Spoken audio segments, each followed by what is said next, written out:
अपनी sister Elina से पूछना चाहूँगी कि मनुस्मृति का क्या कानून है और इसका हिंदू राष्ट्र से उनके सिटीजन्स पर उनके क्या असरात हो सकते हैं।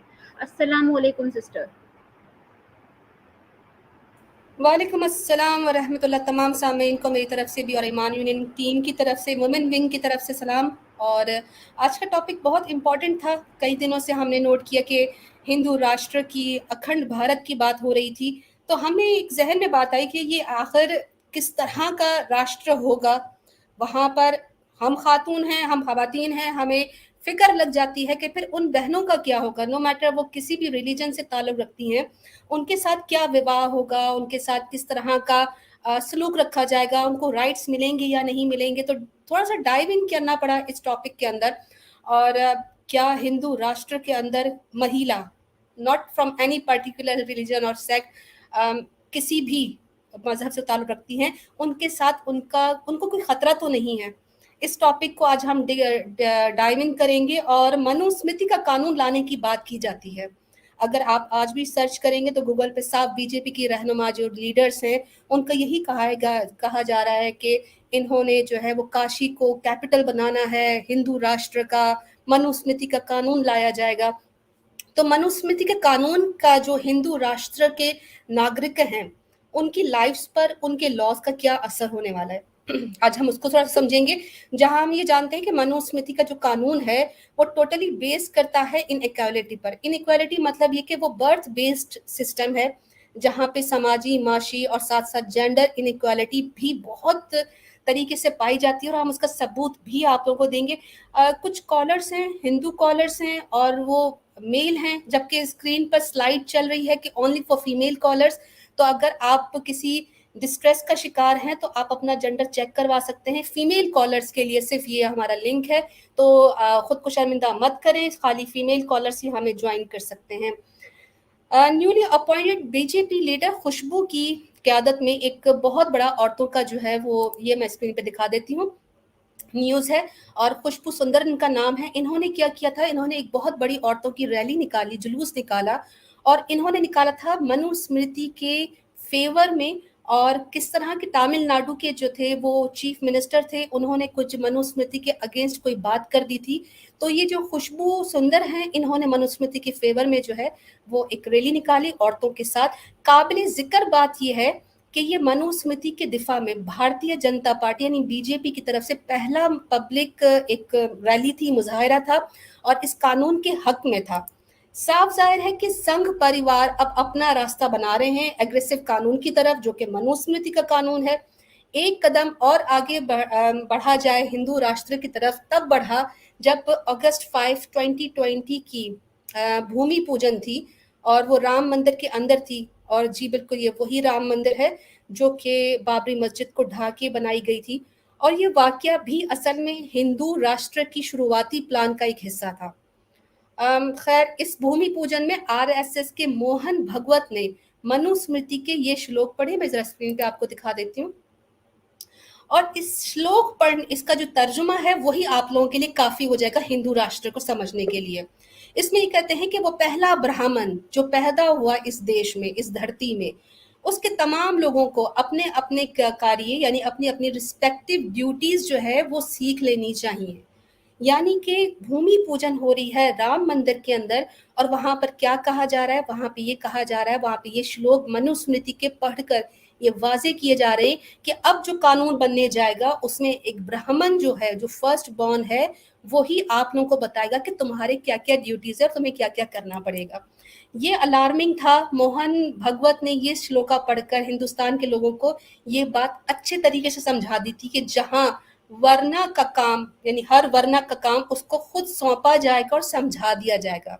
अगर तारीख में भी अगर हम देखें तो नवंबर 30, 1949 में जब इंडिया का कॉन्स्टिट्यूशन जो है वो इम्प्लीमेंट किया जा रहा था, तब भी वहां पर ये बातें सुनने को मिली कि भारत के संविधान में सबसे अजीब बात यह है कि इसमें भारतीय कुछ भी नहीं है, और इसमें हमारे कदीम भारत के यूनिक कॉन्स्टिट्यूशन यानी मनुस्मृति जैसे कानून के बारे में कुछ भी नहीं पाया जाता। और ये बात आज के मॉडर्न लिबरल एंटी पंडित्स को समझ नहीं आएगी। यानी कि इंडिया का जब कॉन्स्टिट्यूशन बन रहा था तब भी ये जो हिंदू राष्ट्र की डिमांड करने वाले मनुस्मृति को ही चाह रहे थे कि उसी का ही कॉन्स्टिट्यूशन लागू हुआ जाए। तो ये सारी बातें करने के मकसद ये है कि कानून अगर हिंदू राष्ट्र बना तो वो बनेगा मनुस्मृति की बेसिस पे। बीजेपी की 2014 से लेकर अब तक की अगर हम पॉलिटिकल कामयाबियों की बात करें तो संघ परिवार बड़ी तेजी से और चालाकी से इंडिया के कॉन्स्टिट्यूशन पर लूप होल्स और वर्म होल्स क्रिएट कर रहे हैं, उस पर अटैक कर रहे हैं, उसमें अंदर कानून में तरमीमें लाई जा रही हैं। बीजेपी बड़ी तेजी से अपनी पॉलिसीज और भारी अक्सरियत की बिना पर बारबरिक अटैक्स करते हुए एक तो फिरका वारियत, दूसरा पोलराइजेशन के दो हथियारों के साथ उन लोगों पर वार कर रहे हैं जिन्हें पहले ही ह्यूमन राइट्स से महरूम किया गया है, जैसा कि वुमेन, दलित, माइनॉरिटीज, आदिवासी।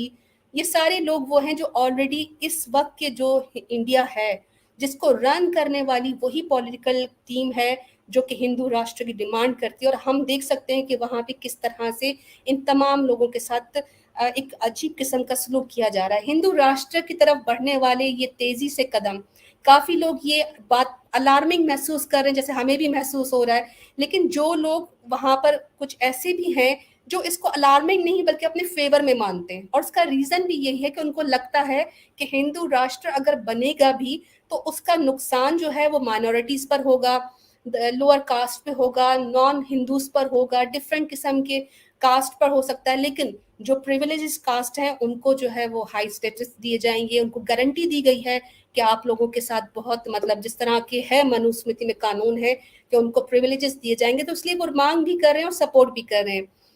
कुछ भी सोचा जा सकता है पर आखिर में laws of the Manu that will mould and set the course of the Hindu Rashtra, आखिर में मनुस्मृति का कानून ही बताएगा कि हिंदू राष्ट्र किस तरह का होगा। उसको जानने के लिए मनुस्मृति के कानून को पढ़ लेने से काफी सारी चीजें समझ आ जाएंगी कि ये जो फ्यूचर है, एक इन्होंने अपना एक प्लान बनाया हिंदू राष्ट्र का, उसमें किस तरह का एक कानून बनेगा, उस तरह के लोगों का क्या होगा।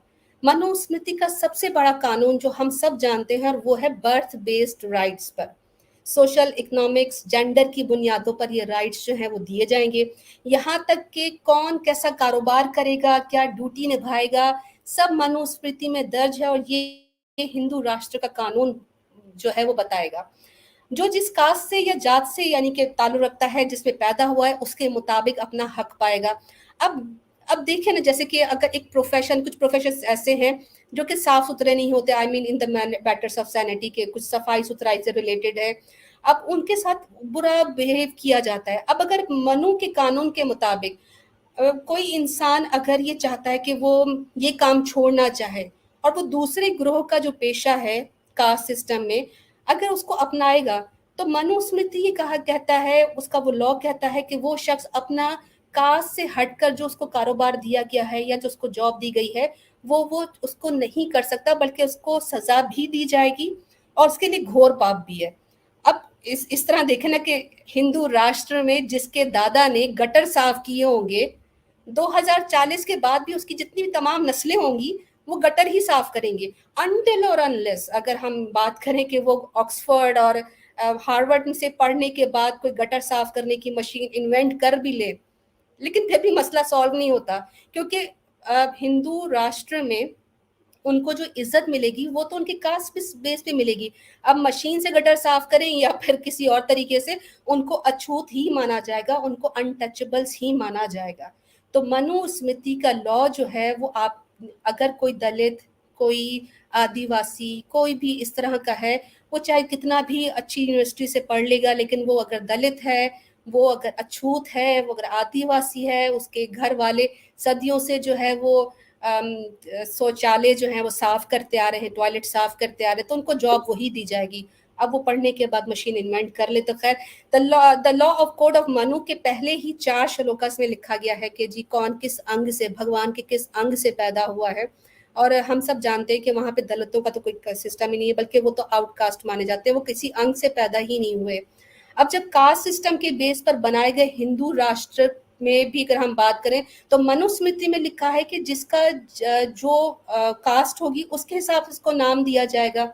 अब इमेजिन कि किसी का कोई बाप जो है वो कचरा साफ करता है या वो बेचारा जमादार है या कूड़ा उठाता है, तो मनुस्मृति कहती है कि उनके उस हिसाब से उनके नाम रखे जाए।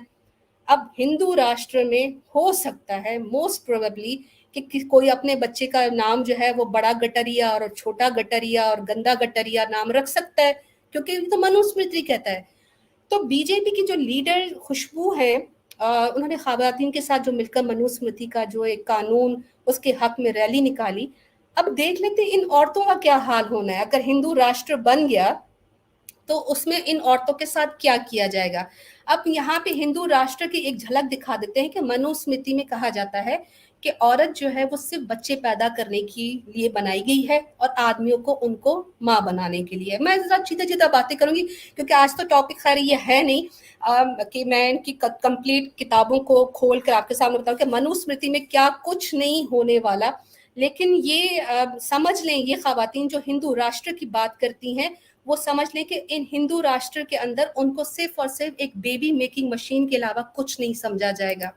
इसके बाद मनुस्मृति ही में देखिए, मैं किसी और वेदा का कोट इसलिए नहीं कर रही क्योंकि हमने स्पेसिफिकली ये बताया है कि इनकी मांग है कि हिंदू राष्ट्र में मनुस्मृति का कानून लागू किया जाएगा। मनुस्मृति का आप हवाला देख लें, चैप्टर 3 है, 239 वर्ड्स है। वहां पे कहा जाता है कि एक सुअर, एक पिग, एक मुर्गा, एक कुत्ता, एक औरत जो अपने मंथली साइकिल्स के साथ है, उन सबको जो है वो ब्राह्मण्स के पास बैठकर खाने की इजाजत नहीं है। तो क्या हिंदू राष्ट्र में ये औरतें ये बर्दाश्त कर सकेंगी कि वो किसी को खाता भी नहीं देख सकती।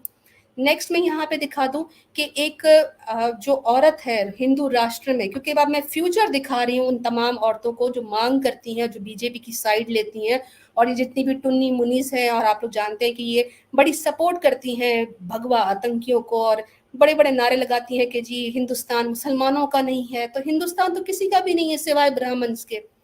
यहाँ पे लिखा है कि एक औरत जो है वो कभी भी आज़ादी की मुस्तहक नहीं है, वो हमेशा अपने शौहर की, अपने बाप की, अपने बेटों की मोहताज रहेगी, उसी के अंडर रहेगी। ये मैं समराइज कर रही हूँ, इसके सामने आप लोग स्क्रीन पर देख सकते हैं। मनुस्मृति में कहा गया है कि एक औरत जो है वो अपनी मर्जी से शादी भी नहीं कर सकती, उसका बाप जिससे उसकी शादी करवाएगा उधर ही वो शादी कर सकती है, या भाई उसकी शादी जहां करवाएगा।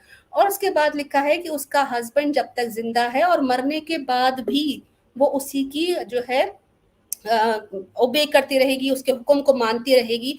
तो हिंदू राष्ट्र में एक औरत जो है वो अपनी मर्जी का पति भी नहीं चुन सकती है। ये बहुत खतरनाक बात है हिंदू महिलाओं के लिए, खासकर जो हिंदू राष्ट्र में रहेंगी औरतें। हमारी मांग आप सबके इंसाफ के लिए है, even though we are not Hindus, लेकिन हम आपके साथ होने वाली नाइंसाफी पर अभी से आवाज उठा रहे हैं। हम देख रहे हैं कि आपके साथ क्या क्या होने वाला है। आपके साथ ये भी होने वाला है कि हिंदू राष्ट्र जब बन जाएगा और अगर अल्लाह ना करे आपके पति का, भगवान ना करे, देहांत हो जाता है आपके पति का, तो आपको जिंदा जलने की भी बात की जाएगी कि तुम्हारे हस्बैंड के जिस्म पे जितने बाल होंगे तुम उतना अरसा तुम जन्नत में रहोगी, तुम्हें जो है वो स्वर्ग मिलेगा, लेकिन तुम्हें उसके लिए मरना पड़ेगा अपने शौहर के चिता पर। तो इस तरह का ये हिंदू राष्ट्र बनेगा। आंखें खोलें। इसके साथ साथ अगर आप देखें मनुस्मृति में कहा गया है कि ऐसी औरतों की गवाही भी नहीं कबूल की जाएगी। मनुस्मृति के मुताबिक हिंदू राष्ट्र जब बनेगा और वहां पर मनुस्मृति का कानून आएगा तो औरत के साथ जो मर्जी हो जाए वो अपनी गवाही में एक औरत की ही गवाही ला सकती है, और अगर एक आदमी को गवाही की जरूरत पड़ेगी तो एक आदमी ही गवाही दे सकता है। कहते हैं कि जितनी मर्जी पाक औरतें ले आई जाएं, उन औरतों की अंडरस्टैंडिंग है ही नहीं, उनको आप उनकी एक्सेप्ट कर ही नहीं सकते टेस्टिमनी। तो औरत की गवाही जो है वो हिंदू राष्ट्र में एक्सेप्ट नहीं की जाएगी। इसके साथ साथ हिंदू राष्ट्र में मनुस्मृति के कानून के मुताबिक उसको मारा जाएगा बैम्बूस के साथ, रोप के साथ। हवाला आपके सामने स्क्रीन पे मौजूद है। तो हिंदू राष्ट्र की डिमांड करने वाली खवातीन मार खाने के लिए तैयार हो जाएं, क्योंकि ये बहुत जल्द आप लोगों के साथ, अगर आप इसी तरह मांग करते रहे, इसी तरह हिंदू देश की जो है वो बात की, तो फिर इन सब बातों के लिए तैयार रहिएगा, क्योंकि ये सारे कानून आपके ऊपर लागू होने वाले हैं। आपके बच्चों को, आपके घर के नौकर को, स्लेव को, एक स्टूडेंट को और आपको रस्सियों से उल्टा करके लिखा है कि बैक पार्ट पे जो है ना उनको मारना चाहिए। उसके बाद अगर कोई औरत अपने पैसे पे, अगर वो ब्राह्मण की बीवी है, वो किसी हाई कास्ट उसकी वाइफ है, और वो अपने फैमिली पे या अपने माल पे या अपने रिश्तेदारों पर थोड़ा सा फख्र कर लेती है, तो उसके मुताबिक ये कि उसको बादशाह यानी कि जो उस वक्त मुल्क का जो भी सदर होगा, उसके महल के अंदर जो कुत्ते हैं उनके आगे फेंक दो ताकि वो उसे चबा डालें। तो क्या जो औरतें इस वक्त बड़ी फख्र से यूट्यूब पर टुन्नी मुन्नीस बैठी हुई हैं और बड़ा अपने आप को प्राउड फील करवाती हैं, वो तैयार हैं कुत्तों की ग़िज़ा बनने के लिए? एक औरत जो हर महीने एक चीज़ से गुजरती है, सारी औरतों को उस मंथली साइकिल आता है, उस टाइम पे वो कहा जाता है कि उनको कोड़े मारे जाएं। अगर वो किसी ऐसे आदमी को या ऐसे किसी औरत को हाथ लगा लेते हैं जो कि कास्ट में उससे बड़ी हैं, तो उनको कोड़े मारे जाएं। तो ये तो इनके साथ हाल होने वाला है सिस्टर्स, और हम अफसोस करते हैं उन तमाम औरतों की लिए जो इस हिंदू राष्ट्र की भेंट चढ़ने वाली हैं। इनके साथ अभी से ये सलूक हो रहा है। बीजेपी की हुकूमत है, आप लोग देख सकते हैं कि अभी भी जो बीजेपी है, आरएसएस है, जो भी संघ परिवार है, औरतों के राइट्स की बात करते हैं, लेकिन इनके यहाँ औरतों के राइट्स नहीं है। इसके साथ साथ देखें कि यहाँ पर इनकी अपनी जो औरतें जो इस पॉलिटिकल पार्टी का हिस्सा हैं, इनको आप देखें कि अगर ये अपनी राइट्स की कोई बात करती हैं तो इनको मारा जाता है, पीटा जाता है, बल्कि इनको चुप भी करवाया जाता है। रिसेंट रिपोर्ट्स हैं इनकी इनकी जो एक बहुत बड़ी लीडर हैं बेटी बचाओ बेटी पढ़ाओ मुहिम की, सीमा पात्रा, इन्होंने अपनी ही नौकरानी की ज़बान काट डाली, उसको इतना बुरी तरह टॉर्चर किया, और उसको जो है ना उसके खिलाफ केस तक नहीं हो सका सीमा पात्रा के। तो हम आपको एक फ्यूचर ग्लिम्सेस दिखा रहे हैं कि अगर हिंदू राष्ट्र बन गया तो इस तरह के लीडर्स आएंगे और इस तरह का कानून होगा। Thank you sister.